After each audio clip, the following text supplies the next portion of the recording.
Hello and welcome back to my channel. I'm Karla Kyte and I'm a certified divorce lending professional, otherwise known as a CDLP. Today I want to talk about the difference between a cash out refinance and a buyout refinance. There is some pretty big difference and I think you need to be aware of what those are. Okay, so let's dive in.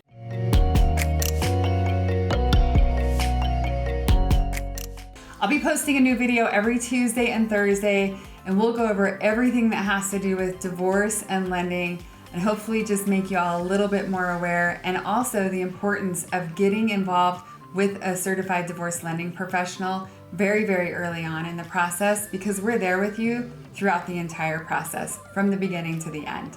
So while I'm not an advocate for divorce, I do want to help you to remain in homeownership or to purchase a new home under the best possible terms available today. I also want to give the disclaimer that while I can't give legal advice, I can talk about some legal concepts around divorce and lending. So over the last 5 years, I've helped over 1,000 families with their homeownership goals. About 20% of those were divorcing couples. And I have to tell you guys, experience really matters, especially when you're dealing with one of your largest assets and often the most important asset, your home. If you're already in the middle of your divorce, or maybe your divorce is already final, that's okay. I can still help. We might have to go back and modify some things, but I can still help you out. My team and I would love to help you with your lending needs, so please call or text this number that's popping up below, and we'll set up an initial intake call with you so that we can understand exactly what your situation is so that we can help you the best. As much as I love sharing the advice in all of these videos, remember, you're not a lender and you can't do this on your own. So it's important that you talk to a lender who has this special certification in divorce and keeps up on the unique guidelines that you need to know and really understand when you're dealing with a divorcing couple. Okay, so let's dive in. So the big difference between a refinance that's done as a buyout or a cash out, well, there's a couple of things actually. So the interest rate is different. You're gonna take a higher interest rate if you're doing a cash out refinance as opposed to a buyout, and I'm going to explain what those are. You can also do a higher loan to value when you're doing a buyout as opposed to a cash out refinance. So a buyout refinance is when you're simply paying out your ex-spouse the equity in the property that was agreed to in the separation agreement.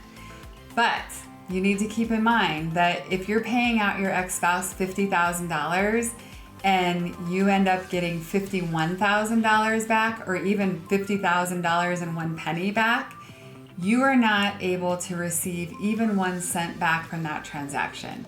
So in that case, we would actually take any overage and just apply it back to your loan so that we can keep it as a buyout refinance and not a cash out refinance. Now, there are a lot of cases where people come to me and they want to do the refinance to buy out their ex-spouse, but they also want to pay off some debt that they've incurred, like maybe attorney's fees. So just so you know, that's not something that can be done under buyout. As soon as you are receiving any money back from the transaction, it then becomes a cash out refinance. So again, this is why it's really important that we are involved early, because in some cases, we can allocate certain debt to your ex-spouse and include it in the buyout to your ex-spouse. Therefore, we can include that all into this refinance under the buyout guidelines, where you'll benefit from a lower interest rate and if you need a higher loan amount to make sure that that happens. Something that I want to mention is that a cash out refinance can only go up to 80% of the value of the home, whereas a buyout refinance can go all the way to 95%. Yes, you will be paying some mortgage insurance once you exceed 80%, but you can at least still get there.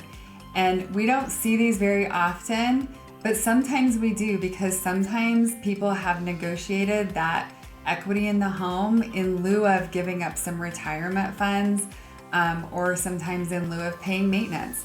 So there are some different ways that we can allocate that equity in the home so that you don't have to pay out in other areas. So the most important thing to know is, if you are in a situation where you do have to do a refinance, can you do it as a buyout as opposed to a cash out? And what does that mean? I'll be honest with you, most lenders don't even know the difference. The key to a successful divorce and remaining in homeownership is to talk to a certified divorce lending professional early on when you're just getting started in the process. I know that's not really top of mind, but trust me, you will be so happy that you did. You want to make sure that when you are agreeing to that separation agreement, that you can, one, accomplish what you're saying you're going to do, and two, that you can accomplish it at the best rates possible in today's market. So I know a lot of you that are watching this, you're already in the thick of it, you're right in the middle of the divorce. That's okay, I can still help you. Please make sure that you are reaching out to professionals for advice and that you're not getting advice from family, friends, and God forbid, social media. Understand that your divorce is unique to your situation. It is different from anybody else that you are talking to. I promise you that, because every single divorce that I work on is very, very different. I can tell you that what I hear most from my clients is just a sigh of relief. They wish they would have called me sooner.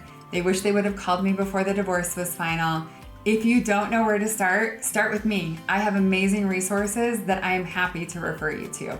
And just as a reminder, don't forget, call us at this phone number that's popping up below. My team will be happy to set up a phone call with me. You can call or text. Texting is actually a great way to reach us, and we'll get that initial phone call and intake set up immediately. Thank you, and I look forward to sharing with you again soon.